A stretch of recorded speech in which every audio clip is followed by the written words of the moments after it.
Howard, are you on the open seas or? I am about to be, so you can.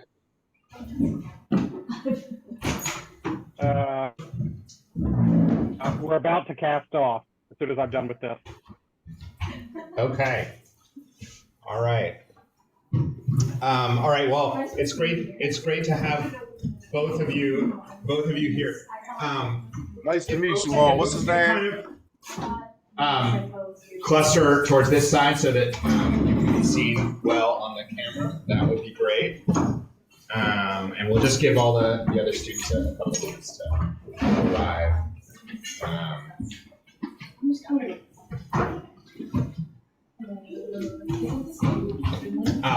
You do not need to log into Zoom for today.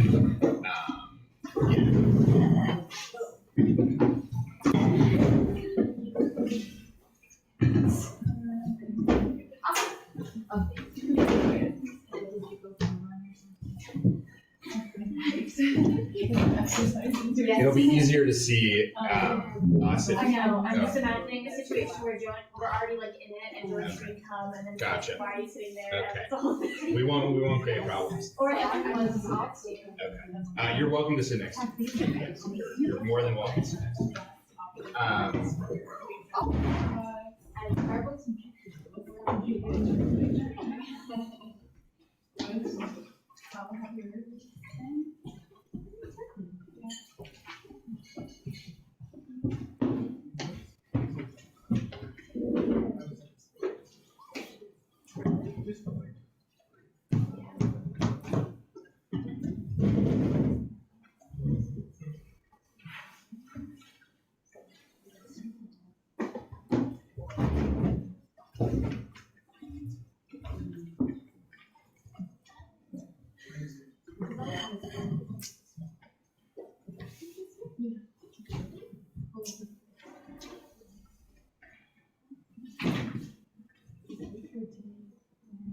Okay, so we're going to get started. We're still waiting on a couple people, but they will join us when they arrive.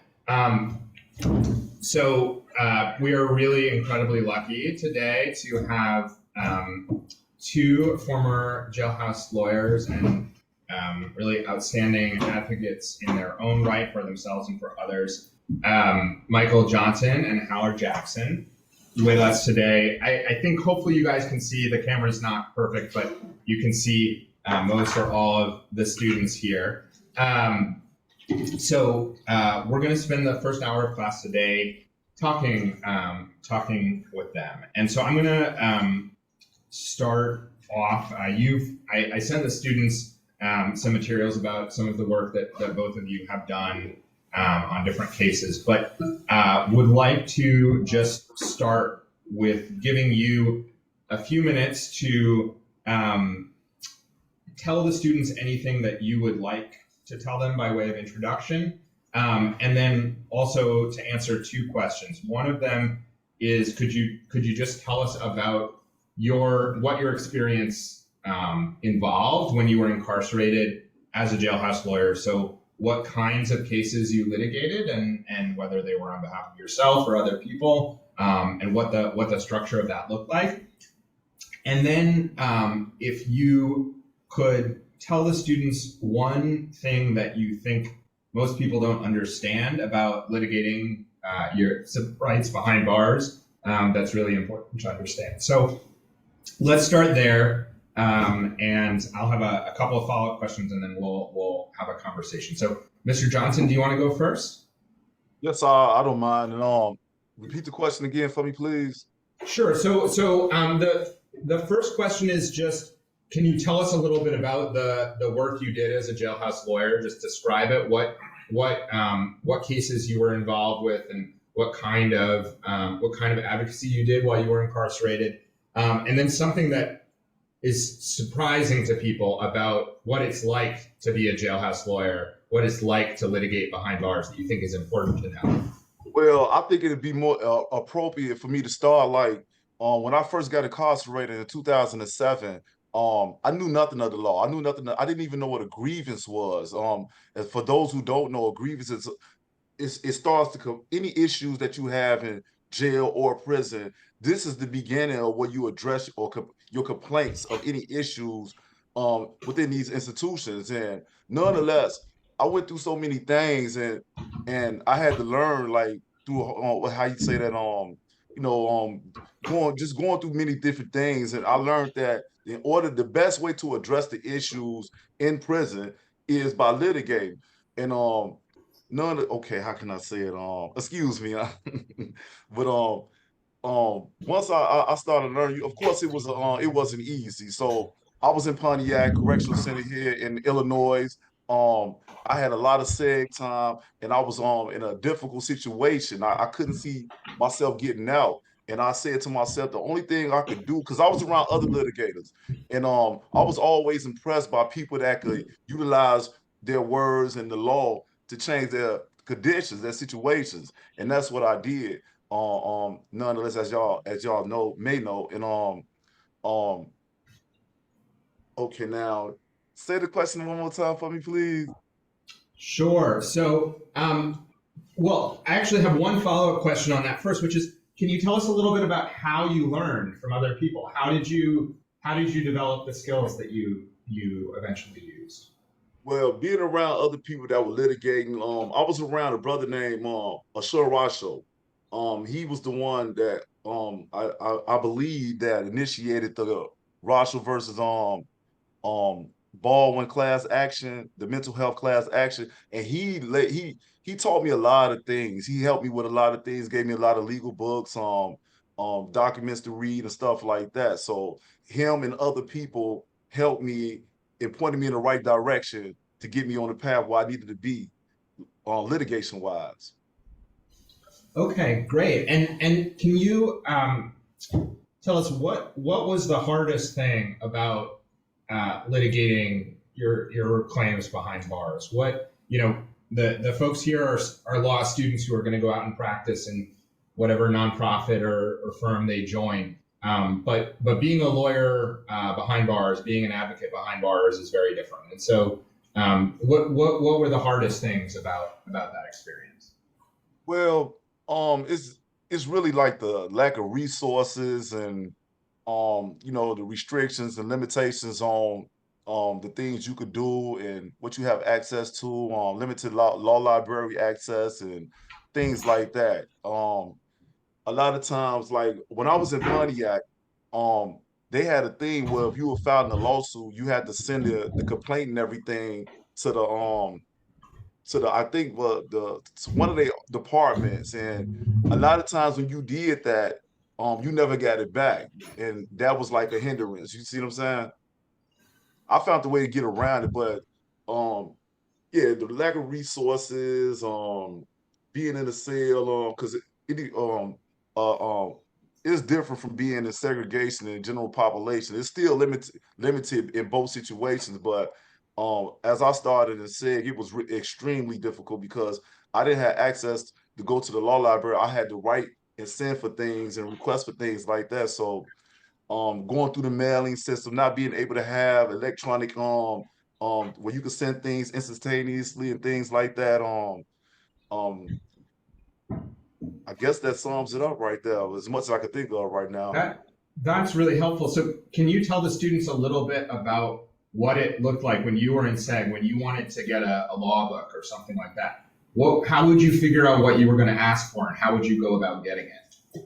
Well, some of the brothers had put me up on the Prisoner Self-Help Litigation Manual, and that's one of the best books that a prisoner has at his disposal, has access to, if he wants to learn and study on how to litigate.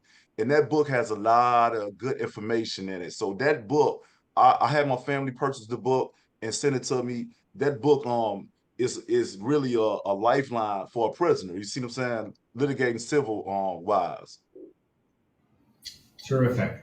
Well, those are really helpful insights. I want to turn Howard to you for a minute, and then I'll ask you both a couple more questions. But could you just introduce yourself and tell the students about your experience as a jailhouse lawyer and what you think it's important for them to know about that work? Hi, my name is Haller Jackson. I was incarcerated at Louisiana State Penitentiary, better known as Angola, from June of 2015 to June of 2020. And was fortunate to be able to be assigned there as a inmate counsel substitute. So I guess one of the first things that most people don't realize is that a number of states have a formalized sort of inmate counsel quasi-legal professional system. It's a job that you have to get classified to. You get better pay, sort of on par with tutors. So I ended up, I think, only ever making 4 cents an hour. But there were people who made up to 80 cents an hour, which is really good money for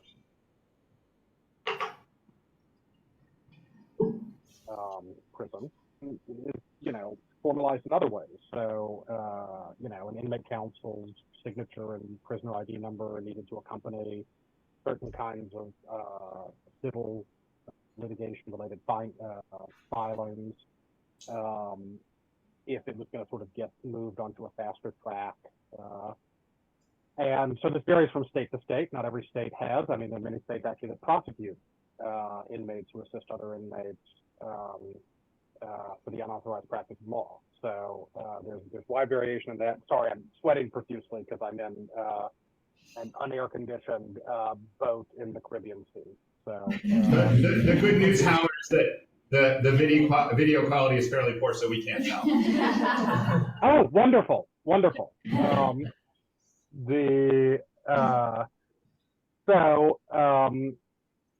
I guess, yeah, the first sort of unexpected thing would be that there is, you know, prison is a society. It has its own churches, it has its own hospitals, it has its own courts, you know, disciplinary courts and lawyers, and it has moneylenders, and it has, you know, shopkeepers and artisans and all of these things.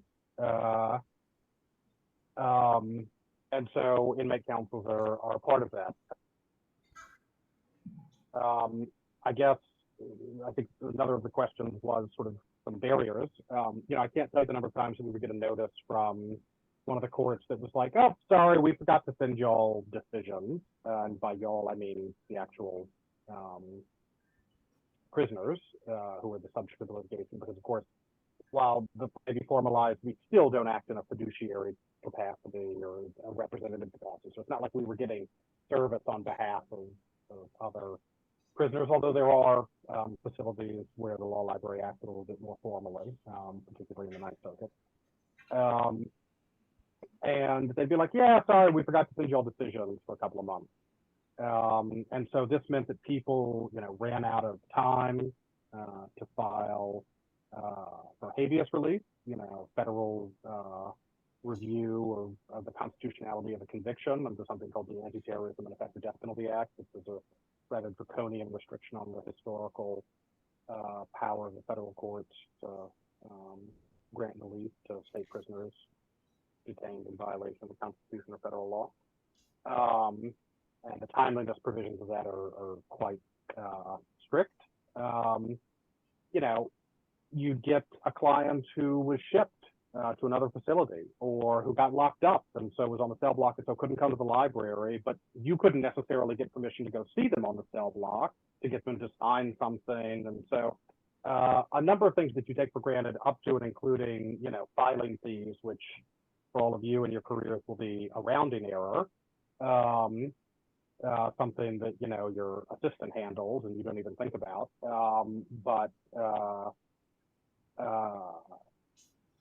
I remember in cases, so I didn't ever do any litigation on my own behalf. My sentence was very short for Louisiana, at least 5 years.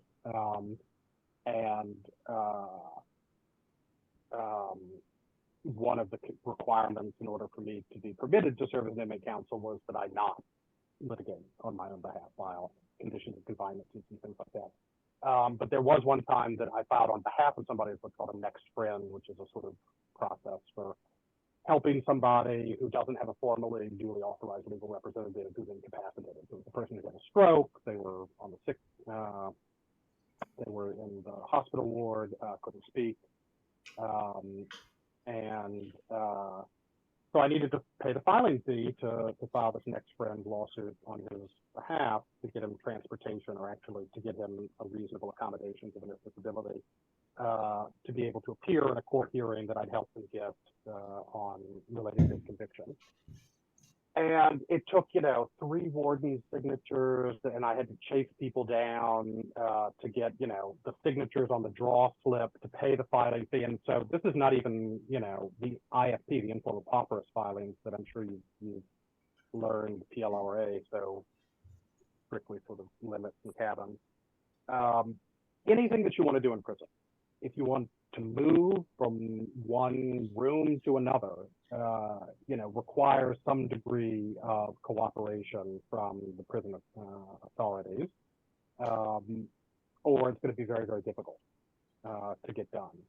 So just getting a signature, even if you have the money, just getting a check cut to pay the court, just hoping for the mail to show up, and then when the mail shows up, for the mail call window to be open, and for the man to let you sign to get, the pleading, and then after you've gotten, say, the decision, to get put on call out, to be able to go to the law library, to ask somebody to explain it to you, to then give them all these sort of timelines and deadlines that you grow accustomed to in practice. And don't for a second think that the indulgences that lawyers get, 30-day extension, 60-day extension, those kind of things that are happen as a matter of course, as a professional courtesy to lawyers, are not going to happen to people who are experienced in incarceration. So I guess those are just some thoughts off the top of my head. Terrific. So I have one more question for both of you, and then I'll invite the students to join in. So I know both of you in different ways worked with lawyers on the outside. Mr. Johnson, I know you worked with Danny at great length. I don't know if you worked with other lawyers, and Heller, I know you did in other capacities as well. So without, I'm not asking you to talk about your particular case and the kind of privileged conversations you had there, but can you just talk generally about your experience of working with lawyers on the outside while you were incarcerated, and what you felt went well about that, what you wish was different, what you think people who want to be lawyers for incarcerated people need to know? Me first? Yes, go ahead, you first. Well, the main thing is, unfortunately, I have a good attorney, which is Mr. Greenfield, and the key thing is always communication. So, with him, everything that goes on, if I have a question, if I have any input, want to insert anything, that has been real well with us. Nonetheless, it may not be that way with others, but my experience with him and my other lawyers, I did have an attorney in a lawsuit that I had filed on Dixon, and this lawyer it was an issue dealing with conditions of confinement with a mattress that was bogus, and I was breaking down and stuff like that, and I was having back problems. And nonetheless, the lawyer was trying to dictate the pace, and like he didn't know how to, the length of me knowing knowledge or having knowledge of the law. And he was trying to dictate the pace and tell me what to do, this, that, the third, and I wasn't allowing him to do that. You see what I'm saying? Yeah. So that sounds like that was less successful than working with Danny. Yeah, exactly. But nonetheless, I was able to get things how I wanted to be done, because I wasn't going to allow him just to do anything. You see what I'm saying? Yeah, and so can you talk a little bit about what that good communication looked like, and what you think students should know for their own practices going forward? Well, again, the communication, anytime there's an issue, like when changes are going on, because when you in prison, like as the brother said, we don't get our mail a lot of times. They don't tell us things a lot of times. So when a lawyer is on point and standing on his business and making the effort to communicate with you, calling you, sending the mail, even if we don't get it a lot of times, but the call and the stuff like that, that's very important and helpful. So that's mainly the only thing the only thing outside of visitation. And some lawyers can't do that because they are far away. You see, but the communication, the calling, that's the main thing right there. Yeah. And Informing. and were you able to visit with Danny when he was working on your case? Unfortunately, no. But Okay. he was always calling me, setting up the legal calls, and I was able to call him via three-way through my family. Okay. Yeah. Great. So you were able to talk to him a lot. Um, Yes. great. And Howard, do you have thoughts about? I know it wasn't folks working on your own case, but your collaborations with lawyers on the outside. So Miss Johnson has put a real sort of fine and good point on what I think is the absolute most important thing, which is communication. Prison is isolating. It's physically isolating. It's socially isolating. It's psychologically isolating, and it it can encourage sort of what is a rational response to the environment, but nevertheless probably seems to people on the outside even a little bit of paranoid mentation, because it can be difficult to distinguish between what are sort of the normal ebbs and flows of stuff takes time, and people have other priorities and stuff is working, and actual interference by these people operating on the other side of the glass, um, for whom it costs nothing to be obstructionist, but who you'll really have no idea sort of what they're doing. In most cases, I think we can count on the laziness of any worker in any enterprise um, to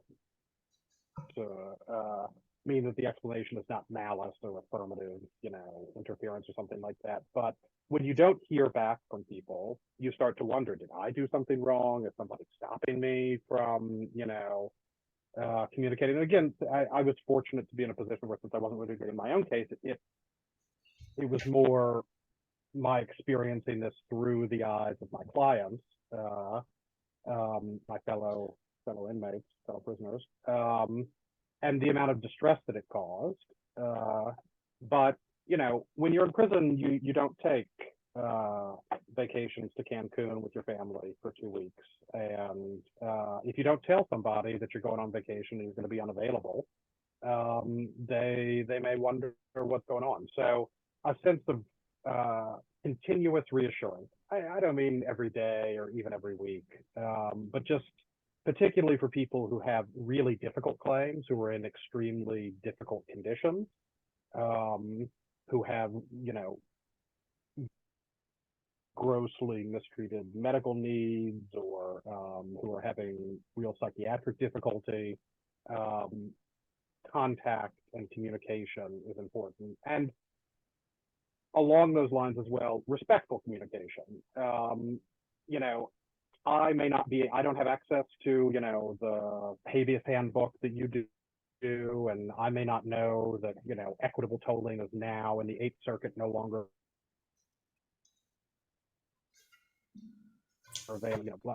As an inmate in law, that I would expect of the person with a law license who went to law school to have, or at least don't necessarily do. But that doesn't mean that I don't know my experience or the experience of my clients a hell of a lot better than any free person. I sleep next to that person. I go to the bathroom next to that person. I eat next to that person.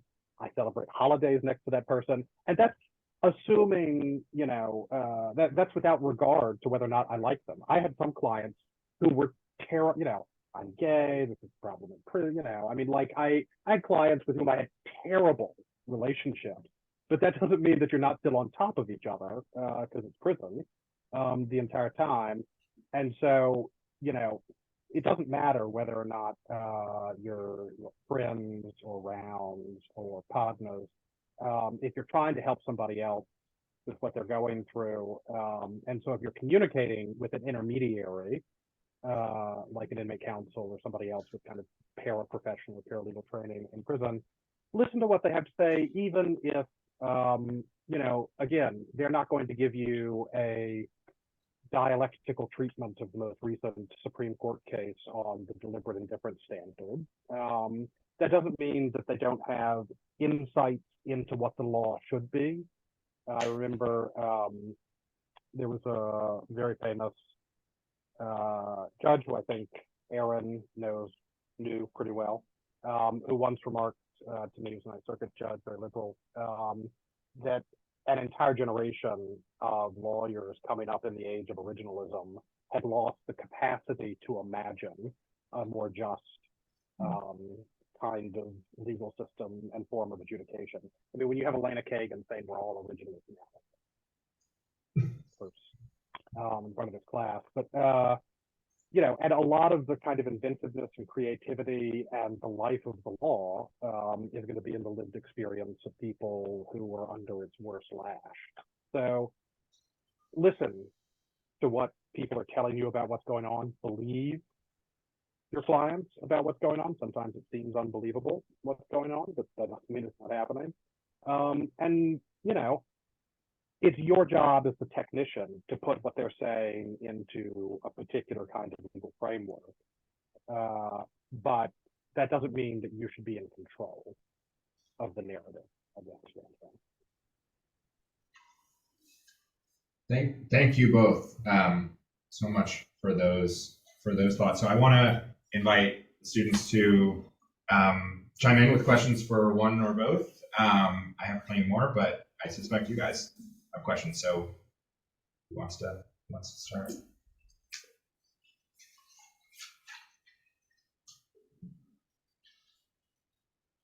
We don't bite, we promise.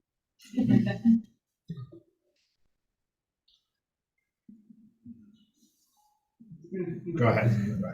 Hi, thank you for sharing your stories. I appreciate you being here with us today. My question is, when you are litigating cases, whether for yourself or for your clients, you're going up against a well-established institution.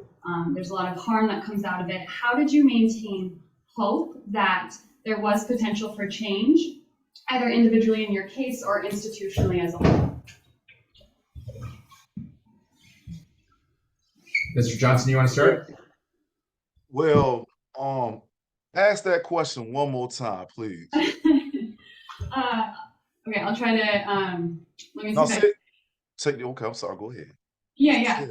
I'm just curious how you maintained hope in litigating your case, either for yourself or for your clients, when you're going up against the Department of Corrections and it's just like a well-established harmful institution. Well, the thing is, of course, I was dealing with mental health issues. I was diagnosed as being bipolar. I was in SEG for multiple years, and I had multiple years to go. And in the beginning, it's all, what's the word I'm looking for? It's difficult.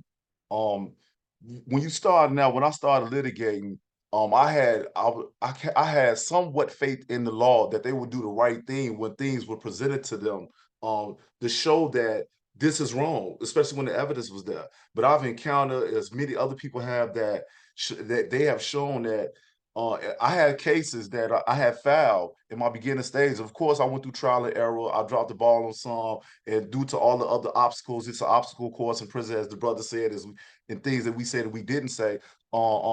It can discourage you to the utmost. I filed a lawsuit on while I was in SEG because the Orange Crush team had, which is the tactical unit that extracts you.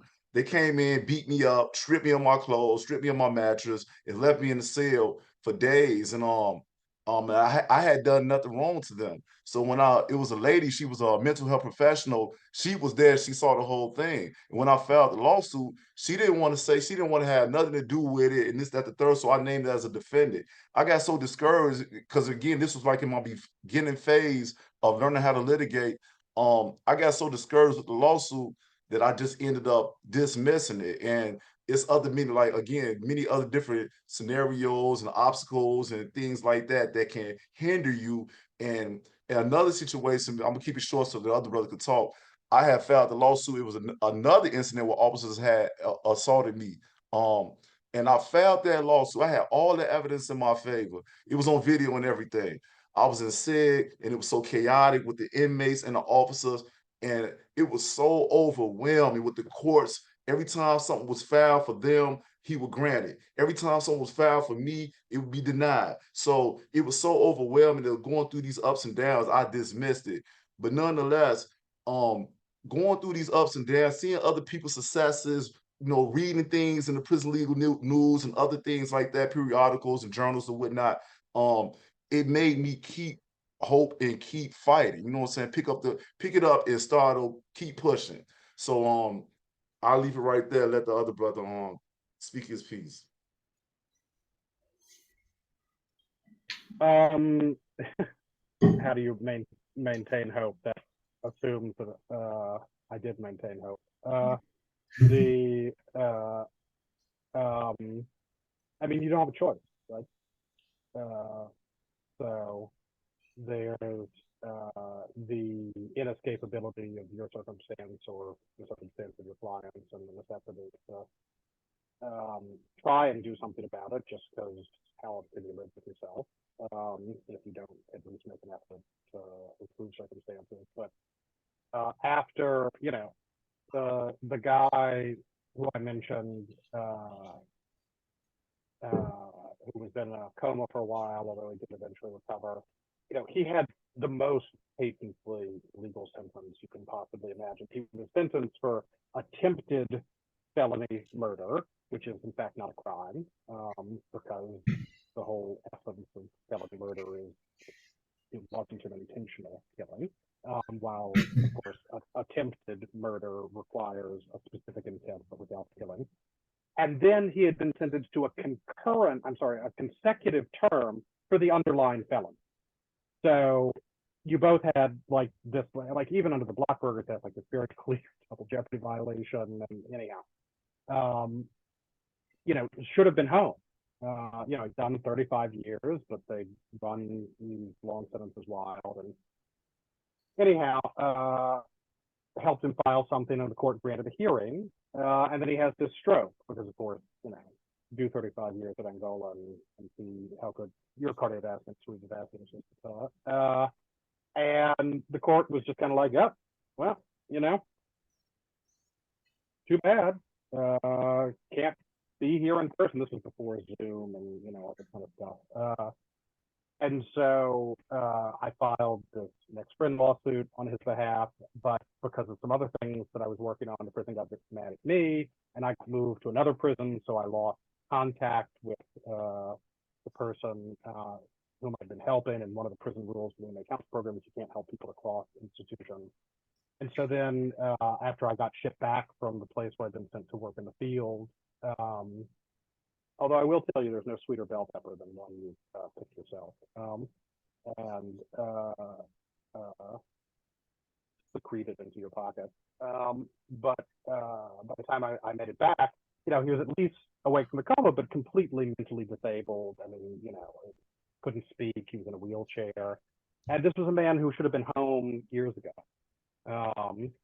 And you see a situation like that, and I guess I realized that despite all of my efforts on his behalf, I mean, the efforts of even people on the outside and amicus briefs and other things, that it still mattered to have told his story, to have given him the dignity of being able to tell in a formalized fashion to the socially appointed adjudicatory bodies what had happened to him, and to force them to say that they were okay with it.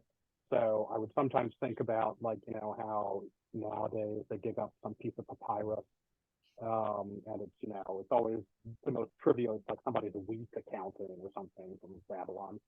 So I'd like to imagine that 10,000 years from now, somebody will dig up a hard drive of Pacer filings, and be like, wow, those people back then, I would curse a great deal if this went to class.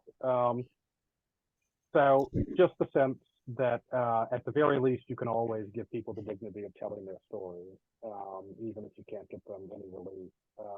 That has to be enough, because even as a lawyer in the free world, you're not going to be able to help nearly as many people as you think have slam dunk claims and who deserve better. Thank you. Another question? Yeah. Hi, my name is Ali. Thank you both for being with us. Something was mentioned about how difficult it was to comply with the deadlines when you guys had difficulty getting your mail and that it wasn't always available. My question is about record keeping because, you know, as we're working on the cases we've worked on this semester, one really helpful thing has been like, if there's a sort of track record available of like things that have happened. And I'm just wondering, like, how do you keep up with those things that are happening as you're sort of simultaneously living them? Because it seems like in hindsight, it's the sort of thing that you would like want to write down, like this happened to me on such and such date and this person was involved. And that sort of thing can become like very helpful later on when you are litigating. But how is it sort of trying to keep up with that, like as you're suffering the injustice, you know, in the meantime? Because then your mind is somewhere else, and maybe you're not thinking about the future and like writing it down or recording it. So I'm just wondering how you guys like kept up with that. Well, for me, of course, other brothers had already instructed me on keeping good documentation of all events, things that go on, occurrences. Nonetheless, as some may know, some may not know, reading and litigating, for me, it helped to improve my memory, especially with situations and things, because when things go on, you can't always write things, you know what I'm saying? So I would memorize names, dates, times, and things like that, people's names, stuff, and all. But at every juncture, I will always find a way. I'll keep it in my mind, and then when I could, I would document it. That's the key thing. Document. And of course, you're gonna always go through times where they take your property or destroy your property, or I mean, it said as many other people have experienced, we didn't have any shelves in our cells, so our property stayed on the floor, and people would flood the cells and it would come in your cell, and all my paperwork got destroyed and stuff like that. So, you know, it's gonna be obstacles and things outside your control and power.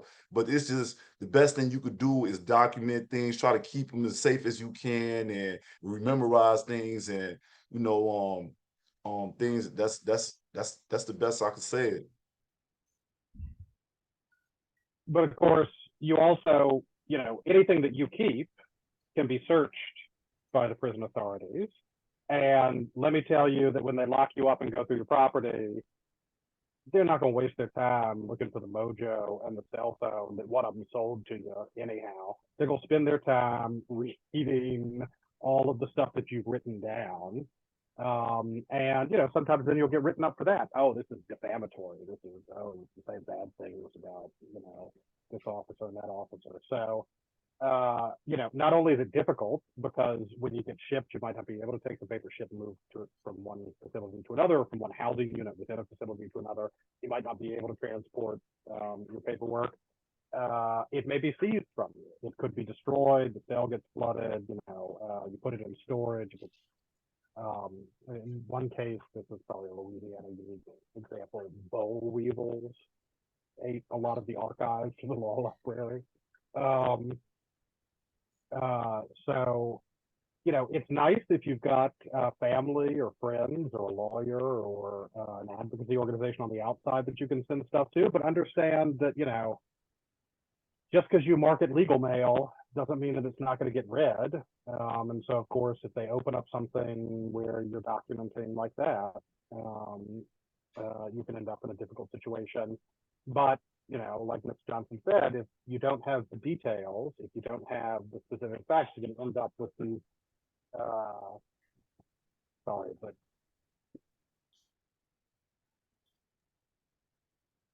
Maritime Distress Radio. 1 second. I'll turn it back over to Ms. Johnson. Does anyone have another question for Mr. Johnson? Yeah. Sure. Hi, I'm Sylvie. Thanks so much for being here with us today. Thank you. I was just curious how your experience litigating in prison has shaped what you're doing right now in general. Yeah, for me personally, like anybody knows, well, some know, most know, reading opens up your mind, as they say, it brightens, expands your horizons, and litigation did that for me. Litigating taught me to be, I guess, as they say, legal logic. It taught me to put things in a certain perspective, and that's what I do in life, like, um, um, circumstantial evidence type things, direct evidence type things, learning how to address things, using your words, being as what's the word, being as excuse me, I guess what I'm trying to say is being as, what I'm saying, dealing with an issue. You don't want to you just want to be say all the right things, factual, what I'm saying, being on point with what you're saying and addressing things in a matter where, say people gonna know what you're saying and feel what you're saying and understand what you're saying, can see what you're saying and things like that. So of course it's litigation, again, like I say, best I can say it, it's helped me to deal with life in those manners, pretty much like that. I'm sorry if I'm stumbling, like. No, that's great. I think that's really powerful. Helen, did you hear the question? Yeah, I mean, being an inmate counsel substitute has a lot to do with the reason that I want to vote in the Caribbean now. Doing anything with the law. I do as little with the law as I can.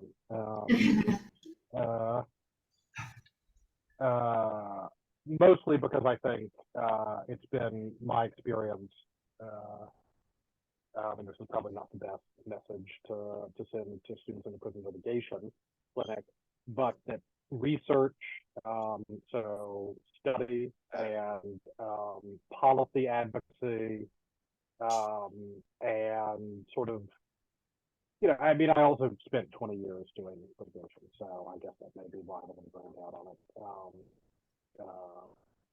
as well. But there's no question that it provides a structured means of making arguments and for engaging in a kind of advocacy that power structures recognize. And so it's vital in that regard. But it requires a little bit more fortitude and perseverance than at this point.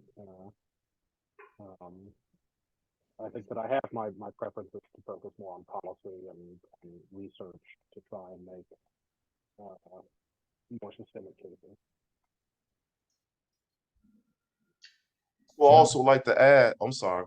No, go ahead, please. I would also like to add, learning how to litigate taught me how to be strategic. Because it was a case I was fighting while I was in Pontiac. The officer was assigned to the unit 5 days a week. And as we know in law, it's not what you know, it's what you can prove. And he tried to break my arm in a chokehold. Long story short, when I was written out to go to be at the proceedings in the court, the trial and everything, and we got up in that courthouse and they got up on the stand.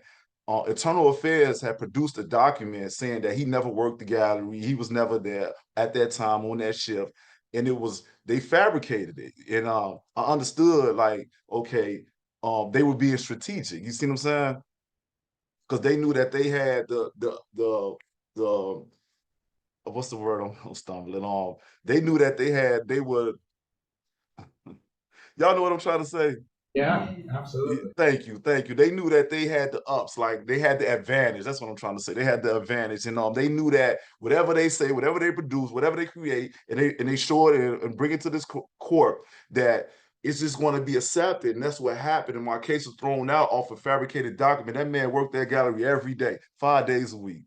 And when they produced that, I was hurt. I was destroyed. But I lifted myself back up, and it taught me to be strategic. You see what I'm saying? Yeah, absolutely. When people are doing it, when they recognize it, and then when to do it. But yeah. So I'll jump in for a second, Mr. Johnson. Can you tell us what? So the students read the cert petition in your case that's pending. Can you tell us what if cert is granted and if you win, as we hope it will be, and as we hope you do, what impact do you hope your case will have for other people?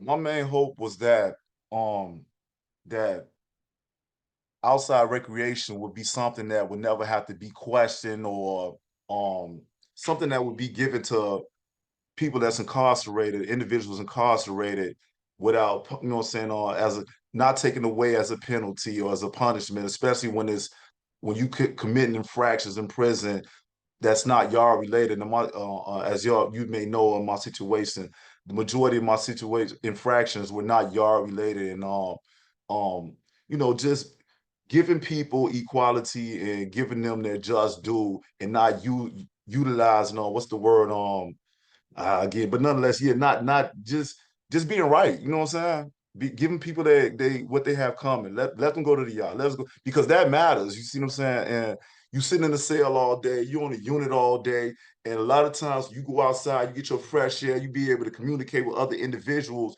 This make your day a lot better a lot of times. I know for me, I know for as well as for others it did. So yeah, just setting precedent. I wish that it could set precedent for a situation like this could never happen again. Right. And Howler, a question for you.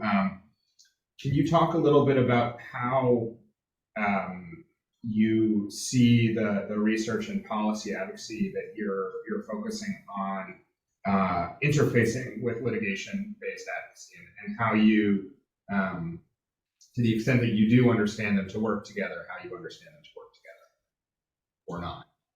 Yeah, so I do think that they work together, and so there's sort of two different models of litigation. One is, and there's not a perfect separation between them, of course, but one is sort of a narrative storytelling based approach that says, look at this one guy, look at what happened to this one or a small number of people, and here are the legal arguments for why that is wrong. A lot of sort of legal development of that variety has stopped because of a very conservative judiciary. And so now we have these legal principles and standards like deliberate indifference. And we're not going to get something better in anything like the short term. So we have to come up with better, more persuasive, more creative ways of showing, of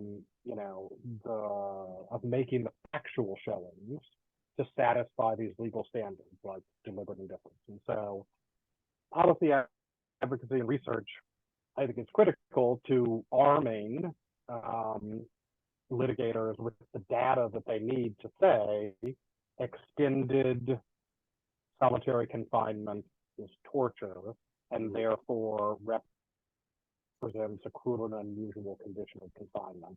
And I can say that to you, and you're all UCLA law students in a prison litigation clinic. You're like, yeah, absolutely. Let me tell you, there's not a single judge on the Fifth Circuit who's going to accept that unless you do a little bit more. And so showing that, solitary confinement causes neurological change. It causes, a massive increase in psychiatric comorbidities. Great. Suicidality, suicidalization, reintegrated to society, things like that. Terrific. Thank you. We have time for a few more questions. Yeah. When appropriate, I would like to give a few examples if it's if y'all will allow it, certain situations that I went through, if you will allow it. Absolutely. Why don't you do that now, and then Joe will ask a question. Okay, now going back to as far as the difficulties of litigating on the behalf of other individuals, my expertise litigation wise as in prison as a prisoner was civil law, and of course things happen to us all, and you try your best to deal with your situation best you can, and some feel more than others. I used to see things going on, and I used to always want to do something about it. And the law helped me. That was one of my avenues. There was a brother that was he couldn't talk. And they used to he was locked up for rape. You know, in prison, like what you locked up for, things like that, inmates as well as officers, this can affect you. And they used to he could, due to the fact that he couldn't talk, he used to always try to communicate with the officers about the ADA coordinator wasn't helping him, none of that. And his only form of trying to get somebody to help him was to lash out. And when he would do these things, the officers and the inmates were running there and beat him up. And when I would see it, I was like, I don't care what he locked up for, and I just wanted to do something about it. So what I did was I filed the lawsuit on his behalf. I got all the information about him as I could, and I drew up the complaint. I filed affidavits. I had other individuals file affidavits, and I submitted it to the court with an act saying the man can't read or write. And they got him an attorney, and I was successful in that to that extent with doing that for him. And I did it for other individuals as well. And I just want to illustrate that. But when I was doing that, I did it for another individual. He had one leg in that same prison. And when I was doing this, that prison, this was Dixon Correctional Center here in Illinois. That prison, I done seen those officers kill inmates. They almost killed me because I was injected with intentionally with a psychotropic medication that they knew I was allergic to because I was getting into it with the officers. And when I was doing the lawsuits, that was their way of retaliating against me. They would put me on crisis watch. And when I got into it with the lieutenant for them put me on crisis watch because it was bogus, they went to the nursing station, got the nurse to go get what I was allergic to, and injected me with it. Nonetheless, on another scenario, I was in Joliet Treatment Center this year, and I realized that okay, this is a different scenario. That they have what is it? The individual the IDEA. Mm-hmm. What does that stand for again? Do you know? Are you familiar? Is it the related to education of people with different disabilities? Yeah. They Yeah. have a standard in there. They have a standard in there where if you are 21 and under, you could get on if you have what's the word I'm trying to say? Learning disability? If you have A disability. or an intellectual disability, yeah. Exactly. So a learning disability, nonetheless. I was telling them, even though they were saying I was too intelligent, I didn't need it. They didn't have a screening process. They didn't have none of that for those who were over 21. So I would start doing my research. And I seen the clause in the ADA and the Rehabilitation Act where anybody with a learning disability is a person that qualifies as a person with a disability under the ADA and the Rehabilitation Act. And when I showed that to them, they said I was correct, but they fought it every step of the way. And I was going to file a lawsuit on. I was trying to educate other brothers, and I did on that. This is something I want to file a lawsuit for them to utilize the ADA to help, because there's a lot of illiterate people in prison, unfortunately, and to help people that have learning disabilities, because they don't help them, they don't care, and that was one of the things I was trying to do when I was in prison, just to illustrate something. Those are all such important cases. So thank you for telling us about those. Joe, do you want to ask your question? So my question's actually really related to what you were just talking about, which is retaliation. And I think you made very clear that retaliation occurs. And I think one of the things I've been thinking about in terms of representing clients is how to, as a lawyer, do our best to make sure that retaliation does not occur as a result of the lawsuit we're working on and in the future. Because, once the representation is over, I think there's a real risk. And so I wanted to just hear your perspectives on if there are ways that we can try to ensure retaliation does not occur. Well, it depends on the facility, and it also, I must say that it also depends on the individual, because me, in the beginning, I used to want them to know that I was suing them, and I used to want them to react. I'm just gonna keep it real truthful with y'all. I used to want them to react so I could have another situation to get them on because they were doing things, and nonetheless, if an individual moves in a way where he's being discreet and his lawyers communicate with him, you doing things like that, and as best you can, and the lawyer is checking up on you, things like that. That's pretty much all you could do because if they want to retaliate, they gonna do it. You see what I'm saying? And the majority of times when a prisoner files a lawsuit on correctional officials, they will transfer you. That's a form of retaliation. So yeah, it's just about how the inmate and the lawyer are communicating and how the lawyer is checking up on the lawyer could do things like calling the institution, letting them know that they are there for this individual, want to make sure he's safe, this, that, the third, and things of that nature. Yeah, I'll second Mr. Johnson's point on that. You can't stop retaliation.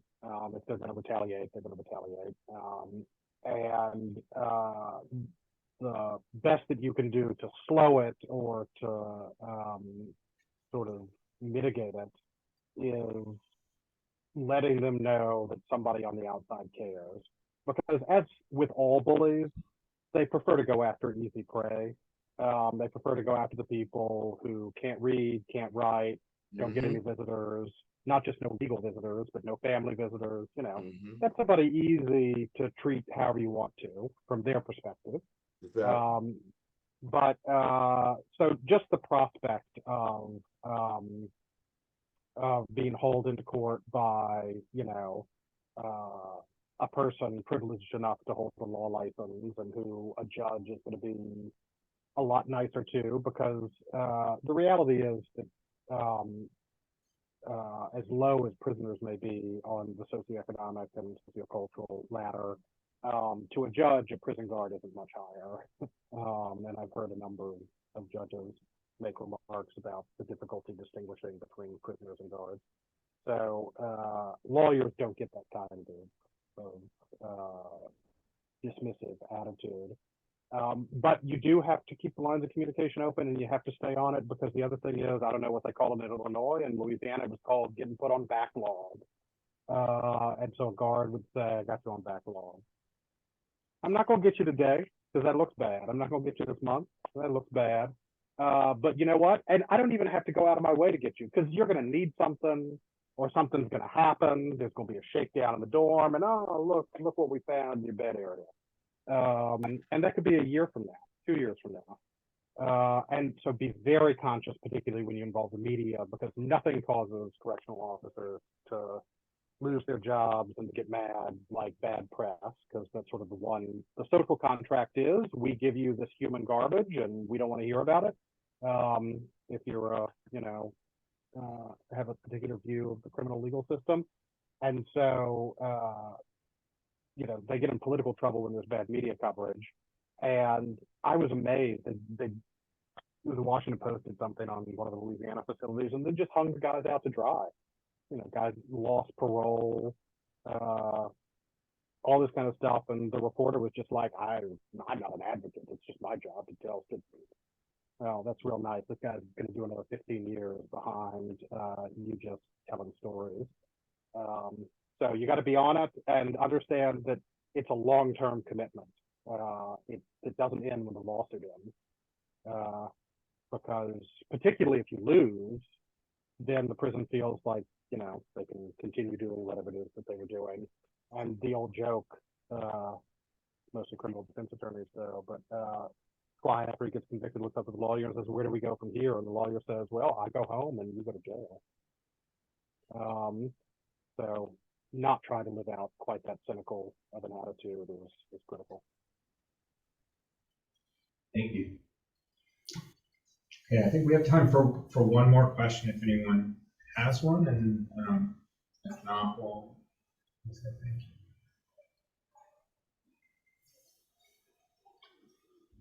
Okay, thanks to you both. We're so grateful for your time, for your insights, for your experience. Mr. Johnson, I'll send you the recording later today, Thank so you. you'll have that. And we're really grateful for the work that you did and continue to do, and for taking the time to talk with us. If there's any last thing that you wanted to say to the students, you can go ahead before we say goodbye. I would like to say, as y'all know, law it helps people. It changes people's lives, and I all I can say is just do your best, be devoted to the cause, and just be as good as the person you could be.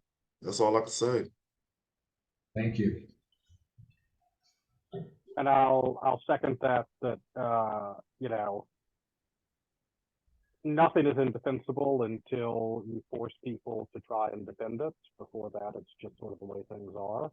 So if you don't apply the pressure through litigation, nothing will ever change. And you give people, and I can't tell you how grateful my clients were, even when I lost their cases, for the experience of having been treated with dignity and having been given an opportunity. You'll find it very rewarding. And when it gets overwhelming and you feel like, burning out or you're not making a difference, remember that however pervasive the injustices you see are, they're just not okay. And somebody has to do something about them or they won't make a change. What y'all do, it matters. It's not easy. So, and we definitely, everybody that y'all represent, like as he said, win, lose, or draw, they will appreciate it. Well, we appreciate you. Thank you so much. Good luck, Mr. Johnson. Safe sailing, Howard, and see you later. Thank you. Thank you. All right, beautiful day.